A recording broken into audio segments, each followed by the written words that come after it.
గురువారం నల్గొండ జిల్లా కలెక్టరేట్లోని తన ఛాంబర్లో అదనపు కలెక్టర్ జె శ్రీనివాస్ ధరణి సమస్యలపై కలెక్టరేట్లోని వివిధ విభాగాల అధిపతులు సిబ్బందితో సమీక్షా సమావేశం నిర్వహించారు. ఈ సందర్భంగా ఆయన మాట్లాడారు. గురువారం నల్గొండ జిల్లా కలెక్టరేట్లోని తన ఛాంబర్లో అదనపు కలెక్టర్ జె శ్రీనివాస్ ధరణి సమస్యలపై కలెక్టరేట్లోని వివిధ విభాగాల అధిపతుల సిబ్బందితో సమీక్ష సమావేశం నిర్వహించారు. ఈ సందర్భంగా ఆయన మాట్లాడుతూ ధరణి సమస్యలను సత్వరమే పరిష్కరించాలని, missing survey numbers, pending mutation codes కేసులు తదితర అంశాలపై వచ్చిన దరఖాస్తులను క్షుణ్ణంగా పరిశీలించి ఏ మాన్యులు వచ్చినప్పుడు ఏ అంశాలను పరిశీలన చేయాలి అనే విషయాలతో రిమార్క్స్ తప్పులు లేకుండా రాయాలన్నారు. సమస్యలు ఎక్కడున్నాయో గుర్తించి చెక్ లిస్టులో పొందుపరచాలని సూచించారు.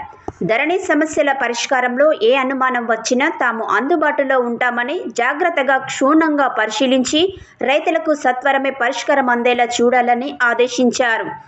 ఈ సమీక్ష సమావేశంలో కలెక్టరేట్లోని విభాగాల అధిపతులు, సిబ్బంది హాజరయ్యారు.